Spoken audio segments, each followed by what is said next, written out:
Shalom, shalom. Giving our honor, glory, and praises to the Heavenly Father above and the Lashwan Kudash, which is the Holy Hebrew tongue, by saying, Call Halalayim like Hawah, by Hashem Yahushai, by Hashem Hawah Kakudash Ma'amat. Double honors to the elders, apostles, great millstone, who rule and teach well. Want to give another double honors to my elder Herawan, of the Lion's Den Yashar the camp as well. Peace and blessings, salutations to the Akim, Akwati, and Banim. All right, you brothers, sisters, and children that believe in sincerity and truth around the four corners of this earth. This is Haggai, chapter 1, verse 6. It says, You have planted much, but harvest little. You eat, but are not satisfied. You drink, but are still thirsty. You put on clothes, but cannot keep warm. Your wages disappear as though you were putting them in pockets filled with holes. Okay, and I have a quick clip I'm getting ready to play here, going into it, as it says, the financial tricks governments use to keep you broke. Okay, so nevertheless, I'm not making even any money off this content, fair use, all right? Only used for edification purposes only. Governments love to tell you they're working for your financial freedom. They talk about stability, growth, opportunity. But if you look closely at history, you'll see something much darker. Governments have always used hidden financial tricks to keep ordinary people broke while consolidating wealth and power for themselves. And the shocking part is that these tricks are not new. Right, and these are the tricks of the devil, man. All right, the tricks of the wicked, Esau, Edom, the elites, the top banking families, you globalists. All right, your DuPonts, your Gettys, your 13 bloodlines, the Rothschilds, so forth and so forth. You get the picture, okay? But we're getting ready to come into a time where only knowledge and wisdom is going to be the stability of our times, okay? This whole monetary system, okay, backed by the elites and so forth and whatnot, is not going to protect or save you in the times to come, okay? So let's keep on. They've been recycled for centuries, wrapped in different packaging, sold under new names, but always with the same purpose: to transfer wealth upward and keep the majority dependent. Let's start with the oldest. So you know what that means: the rich get richer, the poor gets poorer, right? Simplest trick of all. That being said, let's get this. Malachi 3 and 5, it says, And I will come near to you to judgment, and I will be a swift witness against the sorcerers, and against the adulterers, and against false swearers, and against those that oppress the hireling and his wages. Who was the hireling? All right, we have to wander from land to land. All right, we was the ones taking on cargo slave ships, man. Okay? It says, so the Lord saying he's going to be a witness against those, man, that oppress them in their wages, man. Okay, the widow and the fatherless, and that turn aside the stranger from his right, and fear not me, saith Yahweh by Shem Yahushai. Let's start with the oldest and simplest trick of all: inflation. When a government spends more than it can raise through taxes, it has two options. It can admit the truth and tax its citizens openly, which is politically dangerous, or it can quietly debase the currency, reducing the value of every coin and every note in circulation. Ancient Rome mastered this tactic. In the 3rd century after Christ, emperors facing military expenses began reducing the silver content of the denarius. A coin that once contained nearly pure silver eventually became mostly copper, with just a thin wash of silver on top. The empire pretended nothing had changed, but everyone holding those coins paid the price. Inflation skyrocketed, savings evaporated, and wages couldn't keep up. So what that mean? That mean that currency is an unjust weight. It's a false balance. This is Proverbs chapter 10, verse 15. It says, The rich man's wealth is his strong city. The destruction of the poor is their poverty. Let me keep going. In the NLT, that says, The earnings of the godly enhance their lives, but evil people squander their money on sin. So this is James 5, and it goes into, the misuse of riches and the warning to the rich. So, give me 1 second. Okay, so verse 1, it says, Look here, you rich people, weep and groan with anguish because of all the terrible troubles ahead of you. It says, Your wealth is rotten away, your fine clothes are moth-eaten rags, your gold and silver have become worthless. The very wealth you were counting on will eat away your flesh like fire. This treasure you have accumulated will stand as evidence against you on the day of judgment. For listen, hear the cries of the field workers whom you have cheated of their pay. The wages you held back cry out against you. The cries of those who harvest your fields have reached the ears of the Lord of heaven's armies. All right, Yahweh Bashim Shai. Okay, it says you have spent your years on earth in luxury, satisfying your every desire, and you see them, man. They got the mansions, the cattle, the 40-foot acres and a mule. They got all that, man.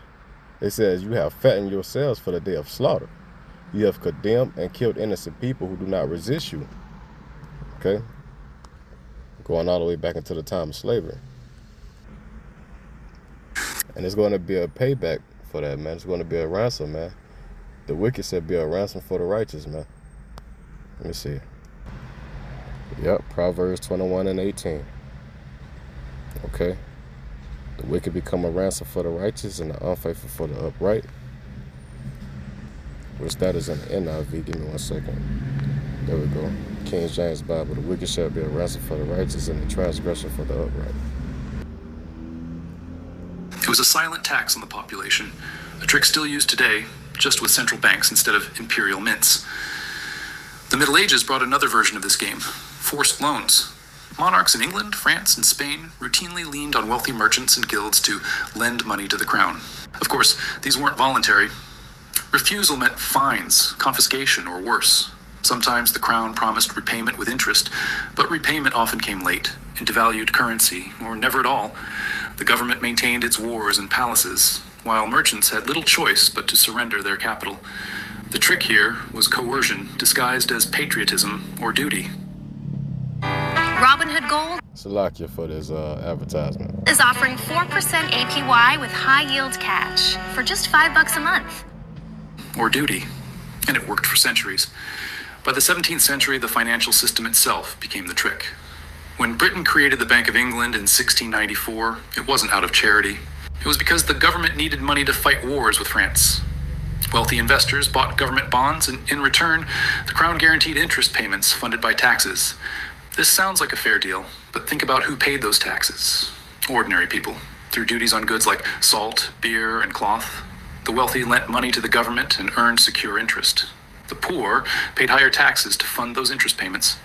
It was a wealth transfer system dressed up as national finance, and it cemented a pattern still alive today.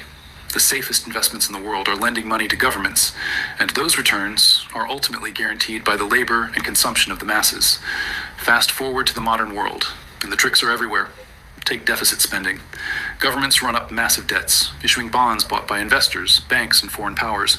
Right. See, this whole economy is a debt-based system. It's a debt-based economy, man. America's in trillions and trillions and trillions of dollars of debt. Okay. And they have no way to pay it off, man. Okay, that's why everything over here is going to get called back to roots. Okay, and this place is going to become a desolation, man. All right. So let's go into this, Revelations 18.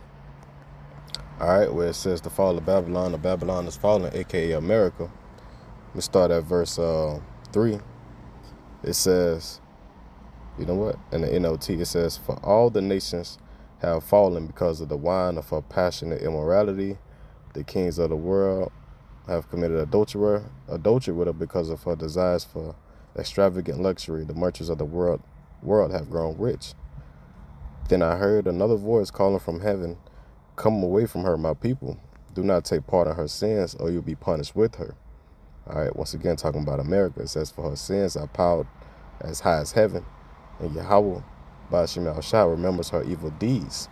Due to her, she has done the others double her up, just like how they dropped the bomb on those Japanese cities, Hiroshima and Nagasaki. Okay, that's what's going to come back upon them. It says, double her penalty for all her evil deeds. She brewed a cup of terror for others, so brew twice as much for her. She glorified herself and lived in luxury, so matching now with torment and sorrow. She boasted in her heart, I am a queen on my throne, Salakia. It says, I am no helpless widow, and I have no reason to mourn. Right? So America's prideful. Okay? It says, therefore, these plagues will overtake her in a single day, death and mourning and famine. She'll be completely consumed by fire, for the Lord Yahweh Ba'ashim Shai, who judges her, is mighty. Okay? And it says, lament for Babylon in the subheading. Verse 9, and the kings of the world who committed adultery with her and enjoyed her great luxury, will mourn for her as they see the smoke rising from her charred remains. They will stand at a distance, terrified by her great torment. They will cry out, how terrible for you, O Babylon, you great city. In a single moment, God's judgment came on you.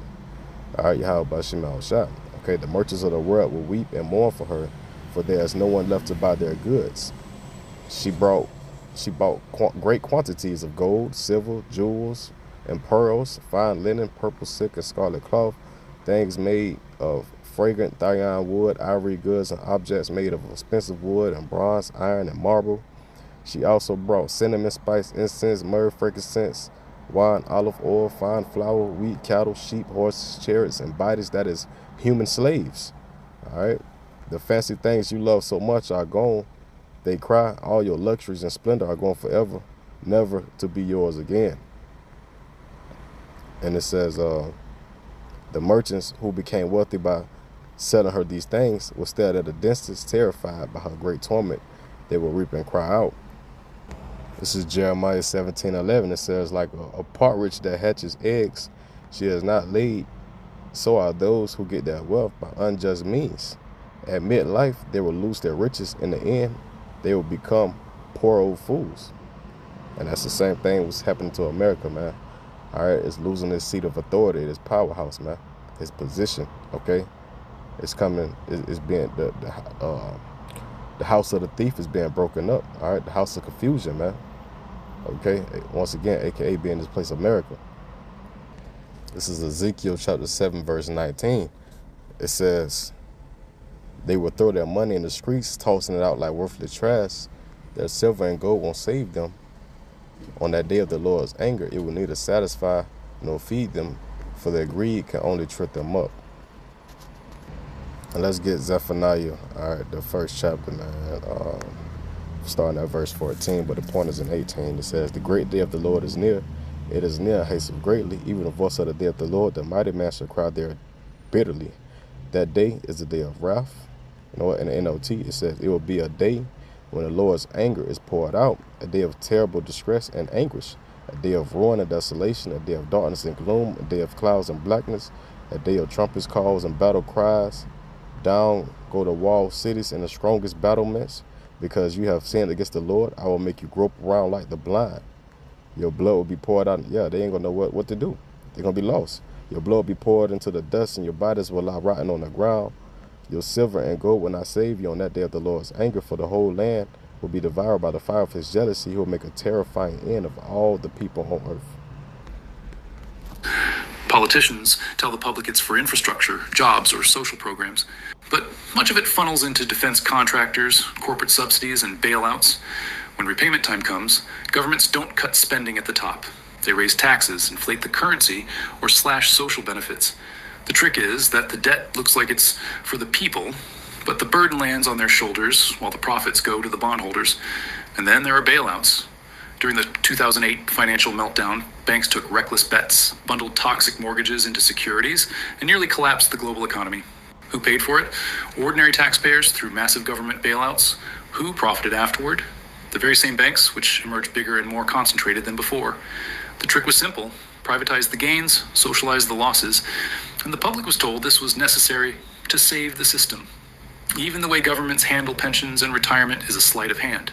For decades, people in countries like the United States, Britain, and across Europe have paid into government-managed systems, trusting that the money would be there when they retired.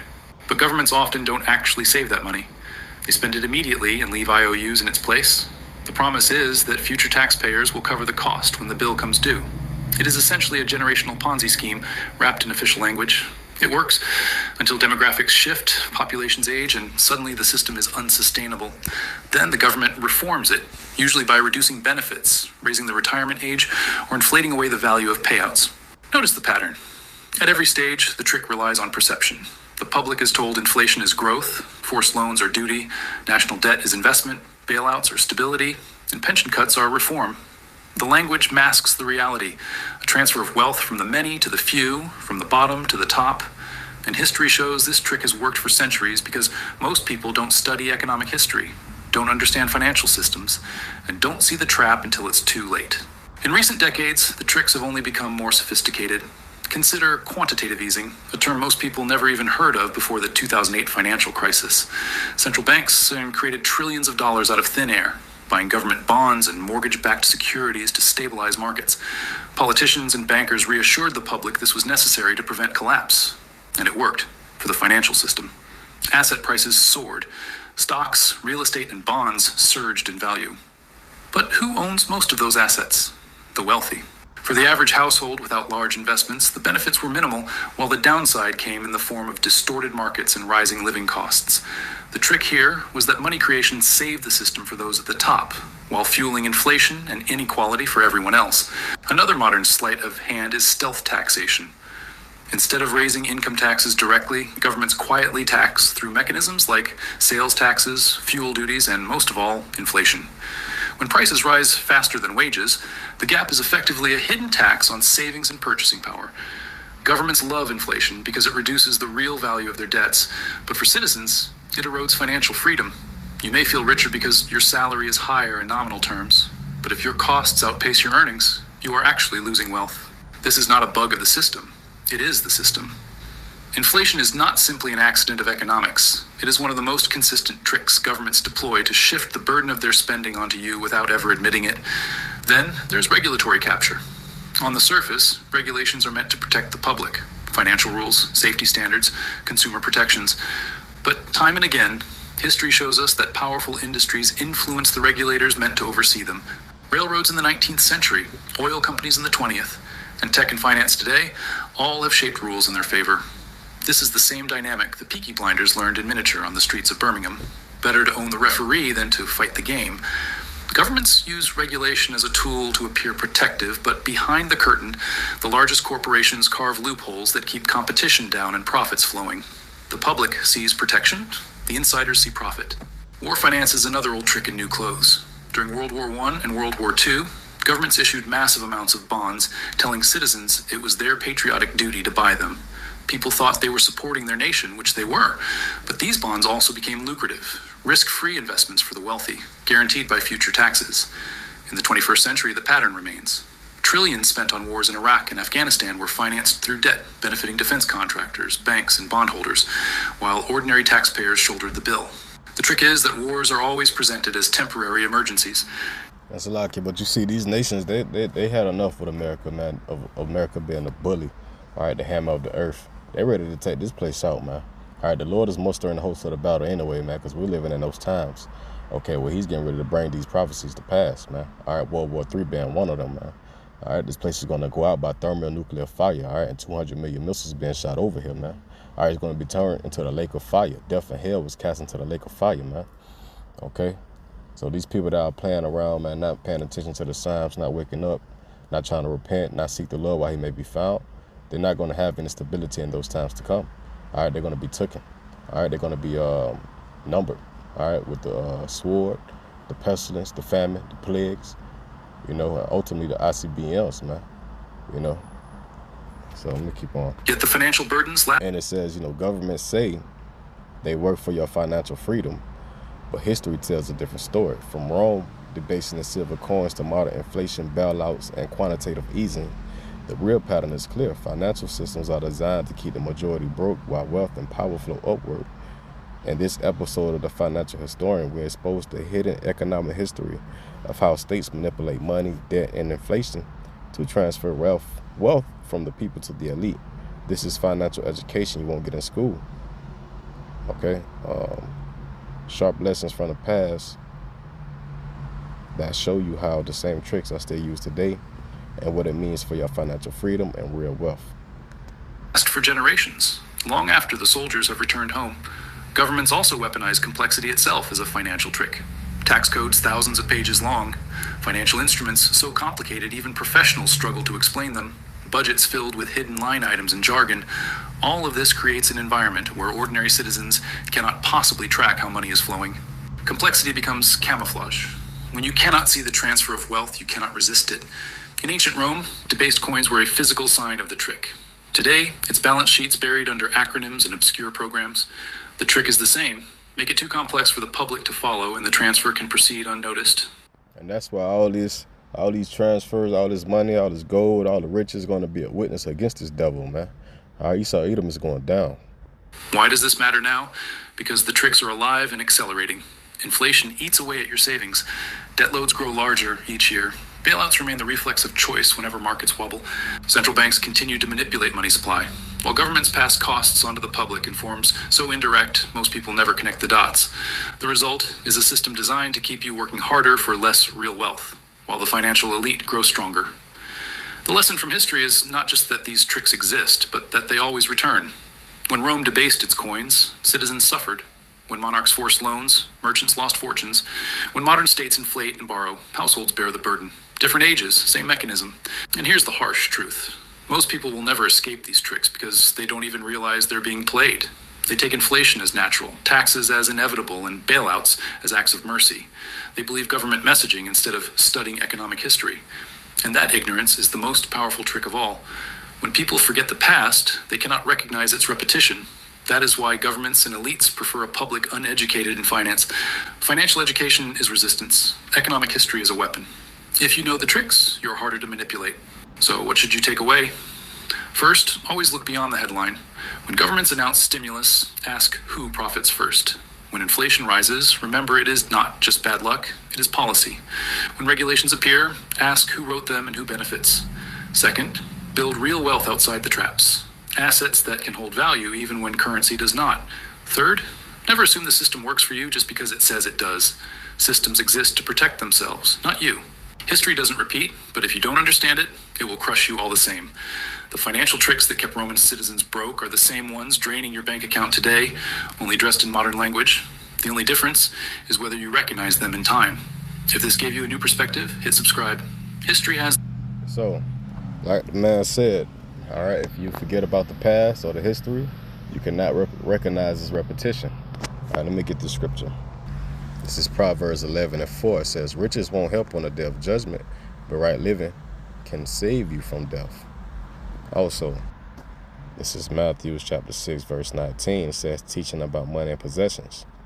Okay, relating to Luke 12:33. Okay, it says, lay not up for yourselves treasures upon earth, where moth and rust do corrupt, and where thieves break through and steal. But lay up for yourselves treasures in heaven, where neither moth nor rust do corrupt, and where thieves do not break through nor steal. For where your treasure is, there will your heart be also. Yahweh desire the video serve this purpose. Next time, let's say shalom.